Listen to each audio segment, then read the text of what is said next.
গণতন্ত্র ফেরাতে ন্যূনতম সংস্কার করে চলতি বছরই নির্বাচন দেওয়ার দাবি বিএনপি ও 12 দলীয় জোটের। অন্তর্বর্তী সরকারকে দ্রুত লেভেল প্লেইং ফিল্ড তৈরির আহ্বান। অংশগ্রহণমূলক একটা নির্বাচনের মাধ্যমে দেশে গণতন্ত্র পুনঃপ্রতিষ্ঠা হবে। যা কিছু সংস্কার প্রয়োজন আমরা মনে করি না আর কি যে সেটা করে নির্বাচন করতে খুব বেশি সময় লাগে। যতটুকু সংস্কার দরকার এতটুকু সংস্কার দ্রুত শেষ করে জাতির বহুল প্রত্যাশিত নির্বাচনের পথে নিয়ে যাবে দেশকে। তরুণদের রাজনৈতিক উদ্যোগ সহ্য হচ্ছে না অনেকের, বলছে জাতীয় নাগরিক কমিটি। শহীদদের ভুলে দল গড়ায় তোড়জোড়ের সমালোচনা করলো গণ অধিকার। তরুণরা আন্দোলনে এলো, আন্দোলন করেছে, জীবন দিয়েছে, তাদের মধ্যে থেকে যারা বেঁচে আছে তারা কেন নতুন করে রাজনীতির স্বপ্ন দেখবে? এটা অনেকের সহ্য হচ্ছে না, পছন্দ হচ্ছে না। তোমরা বিশাল বিশাল হাটাম দেখাও, নতুন নতুন দল গঠন করবা, এই আহত ভাইদের এবং শহীদ পরিবারের খোঁজ কেন তোমরা নাওনি? দেখছিলেন প্রধান শিরোনাম। রাত 11টার সময় সঙ্গে আছি আমি গোলাম রাব্বি। এবার অন্যান্য শীর্ষ সংবাদ।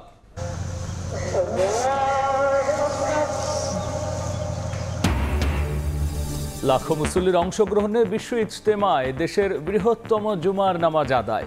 দেশযাত্রীর মঙ্গল কামনায় দোয়া, জিকির আজগারে আল্লাহর শ্রেষ্ঠত্বের ধ্বনিতে মুখর তুরাক্তির।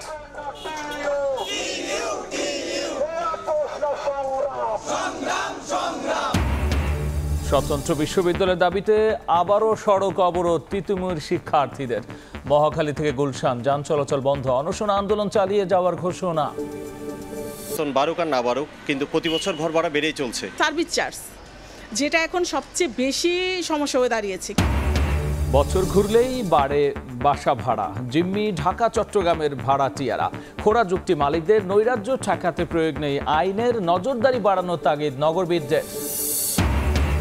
এবং মিলন মেলার অপেক্ষায় লেখক পাঠক। জুলাই অভ্যুত্থানের চেতনায় কাল শুরু হচ্ছে অমর 21শে বইমেলা।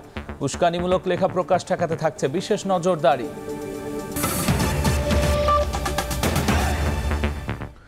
সরকারি তিতুমির কলেজকে স্বতন্ত্র বিশ্ববিদ্যালয় ঘোষণার দাবিতে তৃতীয় দিনের মতো অনশন করছেন শিক্ষার্থীরা। দাবি আদায়ে সংবাদ সম্মেলন করছেন তারা। আমরা সরাসরি যুক্ত হচ্ছি তাদের সংবাদ সম্মেলনে। পয়লা ফেব্রুয়ারি রোজ শনিবার বিকাল 4টার মধ্যে আমরণরত অনশনরত শিক্ষার্থীদের 7 দফা দাবি মেনে নিয়ে তিতুমির বিশ্ববিদ্যালয়কে রাষ্ট্রীয় স্বীকৃতি না দেওয়া হলে Barasat barricade two north city কর্মসূচি অনির্দিষ্টকালের জন্য পালন করা হবে। রেল ও সড়কপথ উক্ত কর্মসূচির আওতাভুক্ত থাকবে। বিশ্ব ইজতেমার জন্য ধর্মপার মুসলমানদের কথা বিবেচনা করে ভোর 6টা থেকে সকাল 11টা পর্যন্ত ব্যারিকেড শিথিল থাকবে। আবারও বলছি, মুসলমান ভাইদের জন্য ভোর 6টা থেকে সকাল 11টা পর্যন্ত ব্যারিকেড শিথিল থাকবে। সকল মুসলমান ভাইদের প্রতি অনুরোধ থাকবে, ইজতেমা যাওয়া আসা করবেন, একসাথে শিক্ষার্থীদের কষ্ট অনুভব করবে। ধন্যবাদ। আপনারা ইতিমধ্যেই অবগত রয়েছেন আমাদের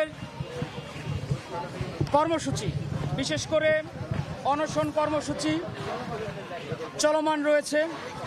গতকাল আমাদের সাথে যোগাযোগ করেছেন শিক্ষা মন্ত্রণালয় থেকে, তাকে সাধারণ শিক্ষার্থীরা গ্রহণ করে নেয়নি।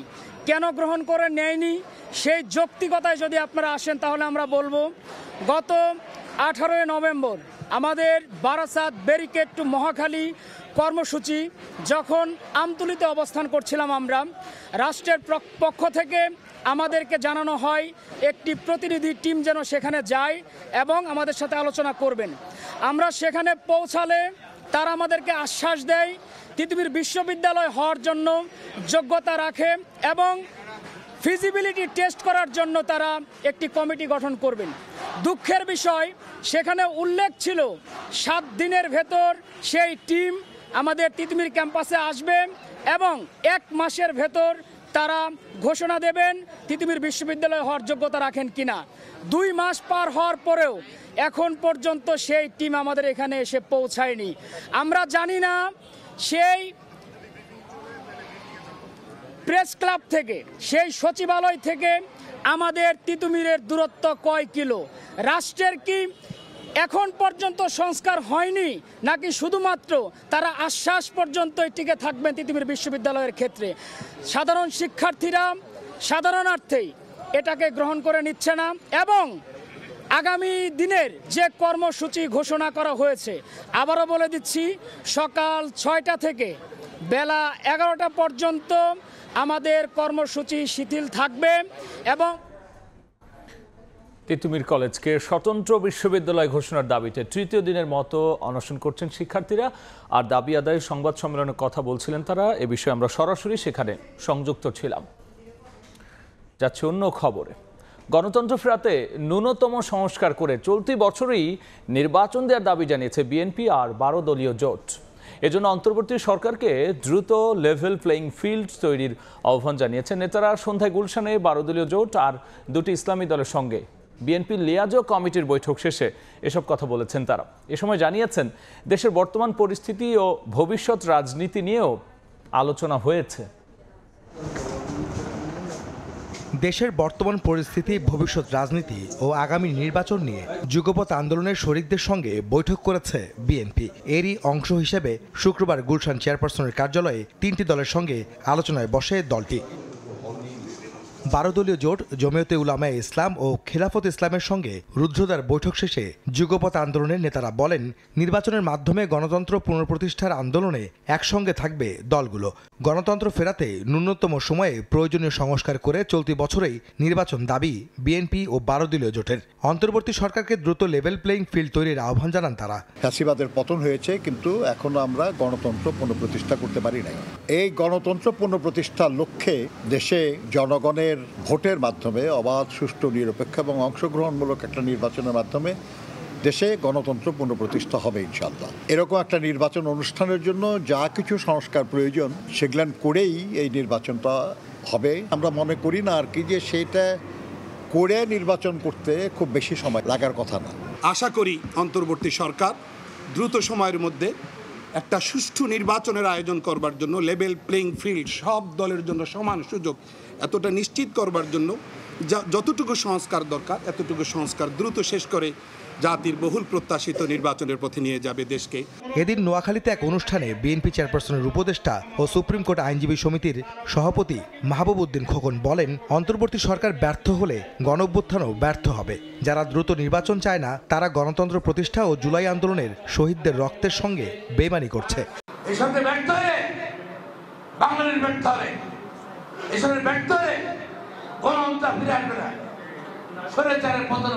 আবার উদ্ধার হবে, দেশি বিদেশি অনেক ষড়যন্ত্র চলছে, হবে সেইটা ষড়যন্ত্রের জয় হবে, জাতির পরে জয় হবে। সুতরাং অনুরোধ, অনধিপতি নির্বাচনের তারিখ ঘোষণা করুন। দেশকে মৌলবাদী রাষ্ট্র আখ্যা দিতে বিদেশি ষড়যন্ত্র চলছে বলেও অভিযোগ করেন বিএনপি নেতা ব্যারিস্টার মাহবুব উদ্দিন খোকন। আহমেদ সালেহিন, সময় সংবাদ, ঢাকা। তরুণদের রাজনীতির স্বপ্ন সহ্য হচ্ছে না অনেকে, এমন মন্তব্য করে জাতীয় নাগরিক কমিটি বলছে, বিচারের আগে আওয়ামী লীগকে রাজনীতিতে পুনর্বাসনের কোনো সুযোগ দেবে না দেশের জনগণ। রাজধানীর শান্তিনগরে মতবিনিময় সভায় নেতারা বলেছেন, ফেব্রুয়ারির মধ্যে জুলাই ঘোষণাপত্র না দিলে আন্দোলনে নামবেন তারা।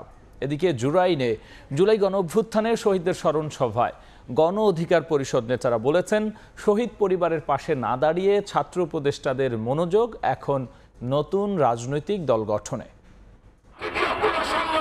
শুক্রবার রাজধানীর জুরাইনে জুলাই গণ অভ্যুত্থানে শহীদদের স্মরণে ও আহতদের সুস্থতা কামনায় দোয়া ও জনসভার আয়োজন করে গণ অধিকার পরিষদ। এ সময় দলটির সাধারণ সম্পাদক রাশেদ খান বলেন, শহীদ পরিবারের পাশে না দাঁড়িয়ে ছাত্র উপদেষ্টাদের মনোযোগ এখন নতুন রাজনৈতিক দল গঠনে। সভায় গণ অধিকার পরিষদের সভাপতি নুরুল হক নূর বলেন, জুলাই অভ্যুত্থানের সুফল যেন কেউ একা কুক্ষিগত করতে না পারে সেদিকে সবার নজর রাখতে হবে। তোমরা বিশাল বিশাল হাটাম দেখাও, নতুন নতুন দল গঠন করবা, এই আহত ভাইদের এবং শহীদ পরিবারের খোঁজ কেন তোমরা নাওনি? এই জুলাই গণ অভ্যুত্থানের যারা নেতৃত্ব দিয়েছে তাদের স্বীকৃতি দানের উদ্যোগ গ্রহণ করার জন্য আহ্বান জানাই। এই জুলাই গণ অভ্যুত্থানকে যেন কেউ কুক্ষিগত করতে না পারে সেজন্য আমরা সকলকে সতর্ক হওয়ার আহ্বান জানাই। এদিকে রাজধানীর শান্তিনগরে মতবিনিময় সভা করেছে জাতীয় নাগরিক কমিটি। অভ্যুত্থানে নেতৃত্ব দেওয়া তরুণদের এখন দেশ পরিচালনায় দেখতে চায় জনগণ দাবি করে নাগরিক কমিটির সদস্য সচিব আক্তার হোসেনের অভিযোগ, নতুন রাজনীতির স্বপ্ন সহ্য হচ্ছে না অনেকের। তারা আন্দোলনে এসেছে, আন্দোলন করেছে, জীবন দিয়েছে, তাদের মধ্যে থেকে যারা বেঁচে আছে তারা কেন নতুন করে রাজনীতির স্বপ্ন দেখবে? এটা অনেকের সহ্য হচ্ছে না, পছন্দ হচ্ছে না। কিন্তু আমরা স্পষ্ট করে বলি, এই বাংলাদেশের সামনের দিনে আর কোনো ফেসিবাদ যাতে না আসে, বাংলাদেশের মানুষ যেন মানবিক মর্যাদা নিয়ে বেঁচে থাকতে পারে, এমন এক রাজনৈতিক বন্দোবস্ত নিয়ে এদেশের তরুণ সমাজ এগিয়ে এসেছে। দেশের মানুষের নাগরিক অধিকার নিয়ে বেঁচে থাকার রাজনৈতিক বন্দোবস্ত নিয়ে তরুণ সমাজকে নেতৃত্বে এগিয়ে আসার আহ্বান জাতীয় নাগরিক কমিটির। এদেশের রাষ্ট্র ব্যবস্থায় আমান নবী, সময় সংবাদ, ঢাকা। আওয়ামী লীগের আমলে জামায়াতে ইসলামী নেতাকর্মীদের ওপর জুলুমের পর্বত চাপিয়ে দেওয়া হয়েছিল বলে দাবি করেছেন জামায়াতের আমির ডাক্তার শফিকুর রহমান। তিনি বলেছেন, ফ্যাসিবাদের পুনরাবৃত্তি ঠেকাতে কাজ করবে তার দল। সকালে রাজধানীর মগবাজারে এক স্মরণ সভায় অংশ নিয়ে তিনি কথা বলেছেন। এদিকে ফ্যাসিস্ট সরকারের সময় গুম, হত্যা ও গণহত্যার বিচার দাবিতে গণমিছিল করেছে ছাত্র শিবির। শুক্রবার জুমার নামাজের পর জাতীয় মসজিদ বাইতুল মোকাররমের সামনে থেকে বিক্ষোভ মিছিল শুরু করে বাংলাদেশ ইসলামী ছাত্র শিবির। আওয়ামী লীগ সরকারের সময়ে গুম, খুন সহ গণহত্যার বিচার দাবিতে আয়োজন করা হয় এই গণমিছিলের। জাতীয় প্রেস ক্লাব, সুপ্রিম কোর্ট ঘুরে শাহবাগে গিয়ে শেষ হয় মিছিল। এরপর সেখানে সংক্ষিপ্ত সমাবেশে শিবির নেতারা দাবি করেন, গণ অভ্যুত্থান পরবর্তী ঐক্যে ফাটল ধরিয়ে ফায়দা নেওয়ার চেষ্টা করছে একটি পক্ষ। গণহত্যার বিচার দেরি হওয়ায় সরকারের সমালোচনা করেন তারা। দাবি জানান আহতদের চিকিৎসা ও পুনর্বাসন নিশ্চিতে কার্যকর উদ্যোগ নেয়ার। আপনাদেরকে এখানে বসানো হয়েছে এ ছাত্র জনতার গণহত্যার বিচার নিশ্চিত করার জন্য। আমরা দেখেছি এখনো পর্যন্ত যারা আহত, পঙ্গুত্ব বরণ করেছে, তাদের চিকিৎসা সেবা এখনো নিশ্চিত করা হয় নাই। ছাত্র জনতার কোনো ঐক্যের ফাটল ধরানো যাবে না। যারাই আমাদের ঐক্যের ফাটল ধরানো ষড়যন্ত্র করবে তাদেরকে রুখে দিতে হবে। এদিকে শুক্রবার সকালে রাজধানীর মগবাজারে সাবেক সংসদ সদস্য ও জামায়াতে ইসলামের মহিলা শাখার প্রতিষ্ঠাতা সাধারণ সম্পাদক হাফেজা আসমা খাতুনের স্মরণ সভায় অংশ নেন জামায়াতে ইসলামের আমির ডাক্তার শফিকুর রহমান। প্রধান অতিথির বক্তব্যে ফ্যাসিবাদী শাসনের সময় বিভিন্ন জুলুম নির্যাতনের বর্ণনা দিতে গিয়ে আবেগাপ্লুত হয়ে পড়েন তিনি। স্বাধীন সার্বভৌম রাষ্ট্রে আর কখনো যেন ফ্যাসিবাদ ফিরে না আসে, সেজন্য সবাইকে ঐক্যবদ্ধ হওয়ার আহ্বান জানান জামায়াতের আমির। জুলুমের মহাপর্বত আমাদের গাড়ে চাপিয়ে দেওয়া হয়েছে। আপনজন থেকে বিদায় নিতে পারবো না, আপনজনকে বিদায় দিতে পারবো না, সবার সাথে দোয়ায় শরীক হতে পারবো না। থেকে আমরা যেন উপযুক্ত শিক্ষা নিতে পারি গোটা জাতি। একই পথে আর যেন কেউ পা না বাড়াই। হটকারিতা, ফ্যাসিজম কারোর জন্যই দুনিয়ায় কল্যাণ করে না, আখিরাতেও কল্যাণ করে না। সুষ্ঠু নির্বাচনের মাধ্যমে একটি সুন্দর গণতান্ত্রিক দেশ গড়ে তুলতে ঐক্যবদ্ধভাবে সংস্কারের বিকল্প নেই বলেও মনে করেন জামাত শিবির নেতারা। আন্তরিক ছিলেন, নিষ্ঠাবান ছিলেন। সাদিকুর রহমান, সময় সংবাদ, ঢাকা। আল্লাহর শ্রেষ্ঠত্বের ধ্বনিতে মুখর টঙ্গীর টু রাক্তের বিশ্ব ইজতেমার প্রথম পর্বের প্রথম দিনে জুমার নামাজে ঢল নামে মুসল্লির। মূল ময়দান ছাপিয়ে সড়ক অলিতে গলিতেও নামাজ আদায় করেন তারা, দোয়া করেন দেশ ও জাতির মঙ্গলের জন্য। খিত্তায় খিত্তায় তালিমি বয়ান আর জিকির আসগারে মশগুল মুসল্লিরা। তোহা খান তামিমের রিপোর্ট।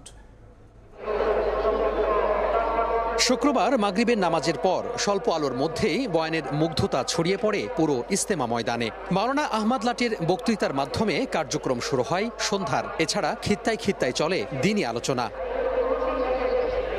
দিনভর কোরআন এবং হাদিস থেকে নানা নসিহতমূলক বক্তব্য শুনে নিজেকে কল্যাণের পথে পরিচালিত করার দীক্ষা নেন ধর্মপ্রাণ মুসল্লিরা। দিনের এ মেহনত আল্লাহর নৈকট্য লাভের আশায়। পাপ মুক্ত করবার লেগে আসি, বয়ান শিখি, নমাজ শিখি, কাদা কারণ জানি। পৃথিবীর আনাচে কানাচে এই দাওয়াতের কাজ পৌঁছাচ্ছে শুধু ইজতেমার কারণে। এই দাওয়াতের কাজ যতদিন থাকবে ততদিন এই দিন ঠিক থাকবে। এর আগে জুমার নামাজে আল্লাহু আকবার ধ্বনিতে মুখরিত হয় টঙ্গীর তুরাক্তির। সিজদা অবনত অবস্থায় বান্দা নিজেকে সঁপে দিয়ে আত্মসমর্পণ করেন মহান রবের কাছে। 160 একরের মূল ময়দান ছাড়াও আশপাশের এলাকা পরিণত হয় জনসমুদ্রে। দেশ ও জাতির মঙ্গল কামনায় হাত তোলেন আল্লাহর দরবারে। ৫৮তম বিশ্ব ইজতেমার জুমার নামাজে অংশ নেন লাখো মানুষ। দেশের সবচেয়ে বড় এ জামাতে অংশ নিতে পেরে নিজেদের সৌভাগ্যবান মনে করেন মুসল্লিরা। আমাদের যে হেদায়েতের ক্ষুধা, এই ক্ষুধাকে যেন আমরা ভক্ষণ করতে পারি। আমাদেরকে সকল গুনাহ থেকে আল্লাহ তাআলা মাফ করে দেন এবং জান্নাতে নেওয়ার জন্য আল্লাহ যেন কবুল করিয়ে নেয়। বিশ্ব ইজতেমাকে জুড়িয়া করি সমস্ত বিশ্বের মুসলমানদের হেদায়েতের ফসলা আল্লাহ তাআলা যেন করিয়া দেয়। ইজতেমার প্রথম পর্বের প্রথম ধাপে অংশ নেন ৪১ জেলা ও ঢাকার একাংশের মানুষ। লাখো মানুষের গণজামায়াতে ধর্মপ্রাণরা বলছেন, জুমার নামাজের কাতারের মতো বৈষম্যহীন আর ঐক্যের সমাজ প্রতিষ্ঠা করতে কাজ করবেন তারা। 2 ধাপের টানা 6 দিনের বিশ্ব ইজতেমার প্রথম পর্ব শেষ হবে আগামী 5 ফেব্রুয়ারি। তোহা খান তামিম, সময় সংবাদ, টঙ্গী, গাজীপুর। সব ধরনের জ্বালানি তেলের দাম বাড়ল লিটার প্রতি 1 টাকা করে। মধ্যরাত থেকেই কার্যকর হচ্ছে এই নতুন দাম। শুক্রবার রাতে বিদ্যুৎ, জ্বালানি ও খনিজ সম্পদ মন্ত্রণালয়ের জারি করা প্রজ্ঞাপনে জানানো হয়, সংশোধিত মূল্যহার অনুযায়ী ভোক্তা পর্যায়ে ডিজেল ও কেরোসিনের লিটার প্রতি দাম গুনতে হবে 105 টাকা করে, আর অকটেন 126 টাকা ও পেট্রোলের লিটার প্রতি দাম 122 টাকা নির্ধারণ করা হয়েছে। বিশ্ববাজারে জ্বালানি তেলের দামের সঙ্গে সামঞ্জস্য রেখে স্বয়ংক্রিয় পদ্ধতিতে দেশে প্রতি মাসের শুরুতেই ভোক্তা পর্যায়ে জ্বালানি তেলের মূল্য সমন্বয় করা হচ্ছে। আর সেই ধারাবাহিকতায় ফেব্রুয়ারি মাসের জন্য দেশে জ্বালানি তেলের দাম নির্ধারণ করে শুক্রবার রাতে প্রজ্ঞাপন জারি করা হয়।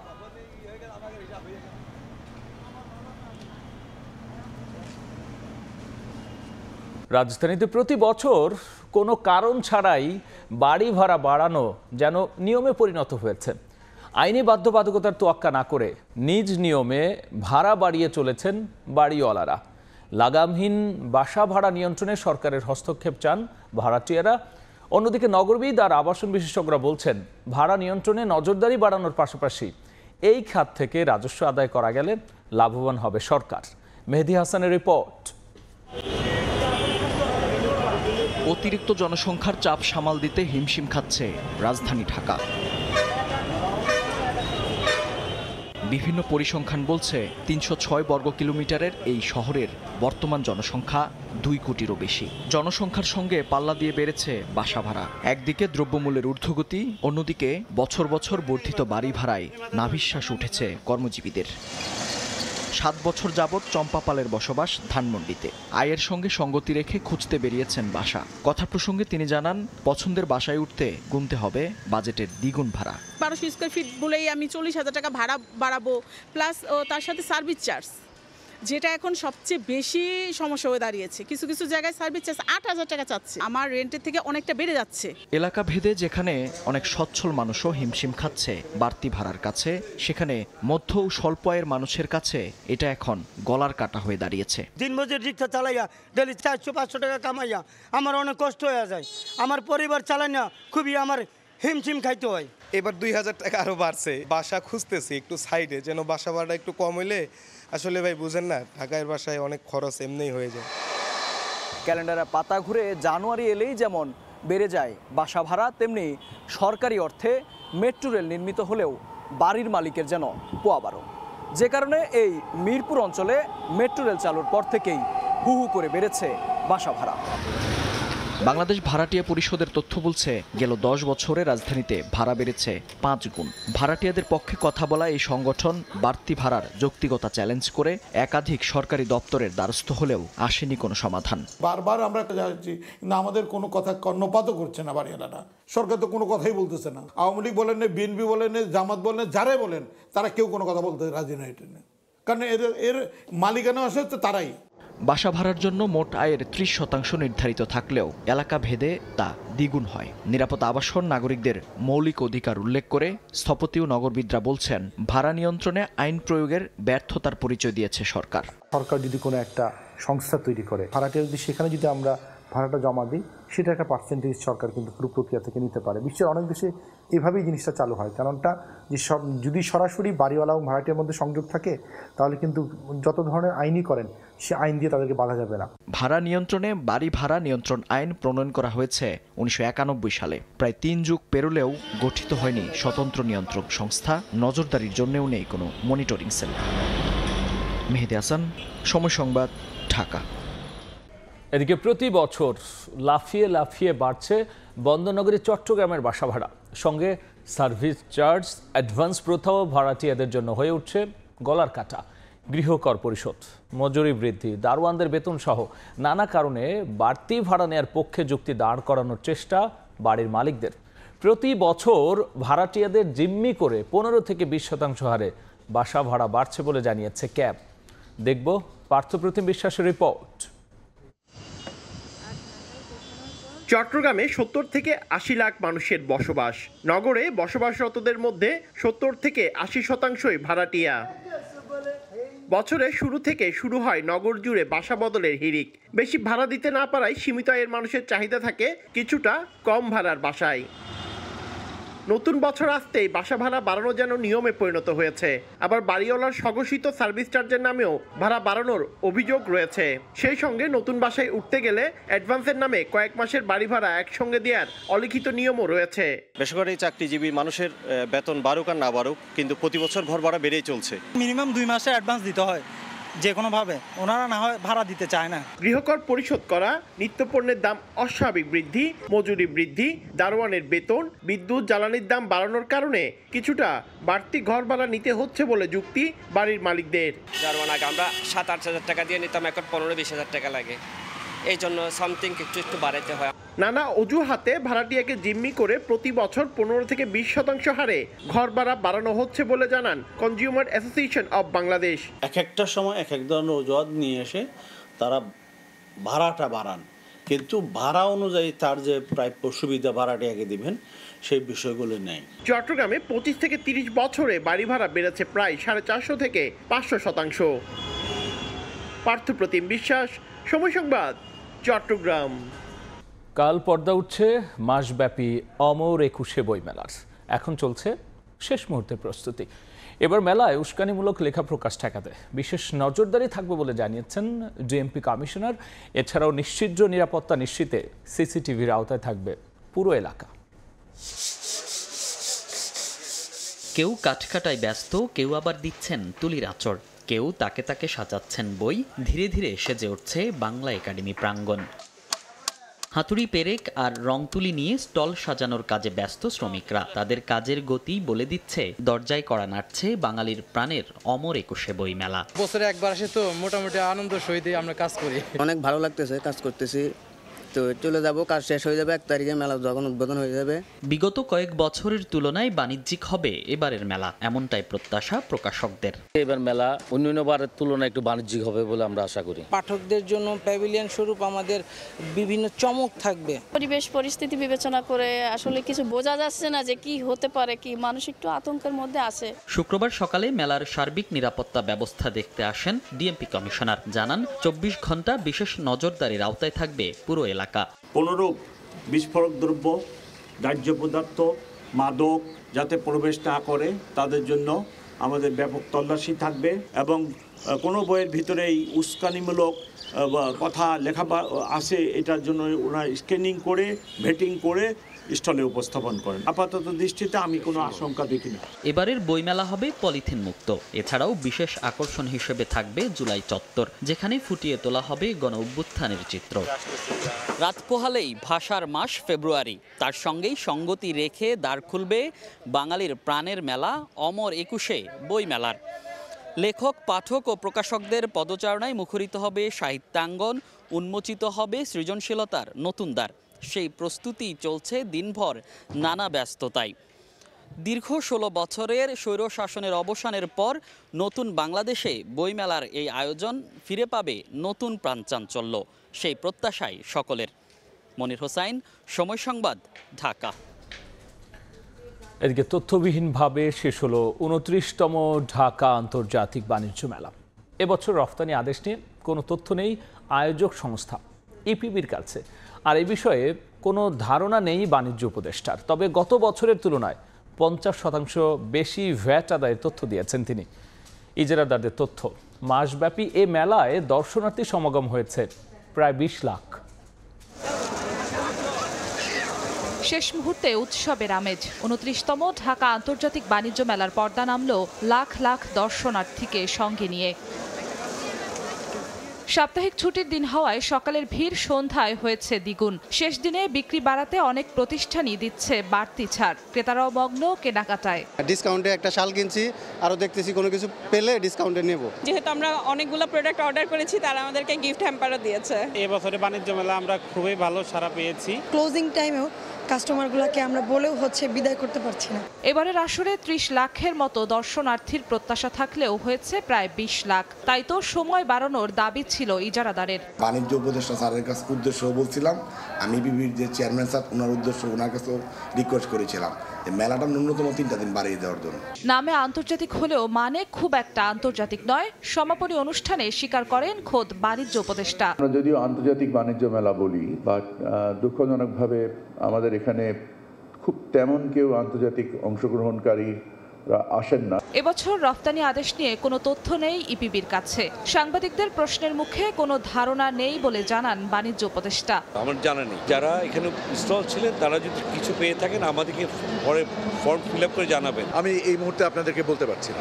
এখান থেকে রপ্তানি আদেশের ওই রকম সম্ভাবনা আছে বলে আমার মনে হয় না। তবে গত বছরের চেয়ে 50% বেশি ভ্যাট আদায় হয়েছে বলে জানান বাণিজ্য উপদেষ্টা। জিনাতারা যশোয়া, সময় সংবাদ, ঢাকা। কয়েক সপ্তাহ ধরে চড়ে থাকা মুরগির বাজারে দাম কমতে শুরু করেছে, তবে সুখবর নেই চালের দামে। শুল্ক কমিয়ে আমদানির পরও বাড়তি দামে বিক্রি হচ্ছে সব ধরনের চাল। আর বরাবরের মতোই চালকল মালিক ও আমদানিকারকদের দুষছেন পাইকারি বিক্রেতারা। মাসখানেক থেকে চড়ে থাকা চালের বাজারে সুখবর নেই রাজধানীর কারওয়ান বাজারের বিক্রেতাদের কাছে। কেজি প্রতি 6 থেকে 8 টাকা বেড়ে যাওয়ার পর শুল্ক কমিয়ে আমদানির সরকারি উদ্যোগ কাজে আসেনি। চাহিদার উপরের দিকে থাকা মিনিকেট বিক্রি হচ্ছে 80 থেকে 82 টাকায়, বিড়ি 28 বিক্রি হচ্ছে 58 থেকে 60 টাকায়, আর নাজির শাল কিনতে গুনতে হচ্ছে 82 থেকে 90 টাকা। এলসিরা সরকারি মাধ্যমে করলে সবচেয়ে ভালো হয়। কোম্পানিরা করার কারণে এই কোম্পানিরা এই চালগুলো নিয়ে নিজেদের কোম্পানির ভিতরে ভর্তিছে, এই কারণেই দামটা কমতেছে না। পারতেছে যারা কিনতেছে, আর যারা পারতেছেন তাদের তো সমস্যা। ভালো চাল তো ভাত খেতেই পারবে না, উপর থেকে ব্যবস্থা না নিলে এগুলো তো ঠিক হবে না। তবে কিছুটা স্বস্তি মিলেছে মুরগির বাজারে। গত সপ্তাহে 200 টাকার ব্রয়লার মুরগি সপ্তাহ ব্যবধানে 15 থেকে 20 টাকা কমে বিক্রি হচ্ছে 180 থেকে 185 টাকায়। কেজিতে 20 থেকে 30 টাকা কমেছে সোনালী মুরগির দামও। কমের কারণ হলো আপনার বিয়ে পিকনিক কমে গেছে, সামনে রমজান মাস আসতেছে, বেচা বিক্রি কম হবে, এই কারণে এখন আমরা খামারগুলো হালকা করতেছে। বাজারটা এভাবে কেন ওঠানামা করতেছে, একটা নিয়ন্ত্রণের মধ্যে থাকা উচিত। দাম কমতির খবর আছে মাছের বাজারেও। বড় আকারের মাছের দাম 100 থেকে 150 টাকা কমার খবর জানাচ্ছেন বিক্রেতারা। তবে আসন্ন রমজানে বাড়তে পারে দাম। সামনে শবে বরাত আসতেছে, রমজান আসতেছে, একটু বাড়তে পারে। ক্রেতারা সবচেয়ে বেশি স্বস্তি পাচ্ছেন সবজির দামে। যেটা সর্বনিম্ন ভালো ওটা একটু দাম বেশি ভালো আর কি, 5 টাকা বাড়তি। এখন সবজির দাম কম আছে পাইকারদের কাছে, বাস খুচরাতে আমরা ওটা কম পাই না। বাজারে 5 টাকা কমে নতুন আলু পাওয়া যাচ্ছে কেজি প্রতি 20 টাকায়, আর পেঁয়াজ মিলছে 50 টাকা কেজি দরে। MS আরিফিন, সময় সংবাদ, ঢাকা। চট্টগ্রাম নগরীর 21টি খাল খননে 10 কোটি টাকা বরাদ্দ হলেও কাজের কাজ কিছুই হয়নি। সুফল মেলেনি জলাবদ্ধতা নিরসনে 8.5 কোটি টাকা খরচ করেও। শুক্রবার 2টি খাল পরিদর্শনে গিয়ে এ নিয়ে ক্ষোভ প্রকাশ করেছেন শিল্প গৃহায়ণ উপদেষ্টা আদিলুর রহমান খান। এ সময় সিটি মেয়র জানিয়েছেন, এবার প্রধান উপদেষ্টার তদারকিতে সরকারি সংস্থাগুলোর মধ্যে সমন্বয় করা হয়েছে। বন্দরনগরী চট্টগ্রামে বড় সমস্যা জলাবদ্ধতা নিরসনে খাল খনন প্রকল্প হাতে নেয় কর্তৃপক্ষ। যদিও 34টির মধ্যে 21টি এখনও খনন হয়নি। এর আগে নগরীর বিভিন্ন খাল পরিদর্শনে আসেন 3 উপদেষ্টা। এবার ছুটে এলেন শিল্প এবং গৃহায়ণ ও গণপূর্ত উপদেষ্টা আদিলুর রহমান খান। শুক্রবার সকালে চট্টগ্রামের বারোইপাড়া ও সুন্নিয়া মাদ্রাসা খাল পরিদর্শন করেন উপদেষ্টা আদিলুর রহমান খান। জানান, বিগত সরকারের আমলে জলাবদ্ধতা ও খাল খননের নামে অনিয়ম, দুর্নীতি ও লুটপাট হয়েছে।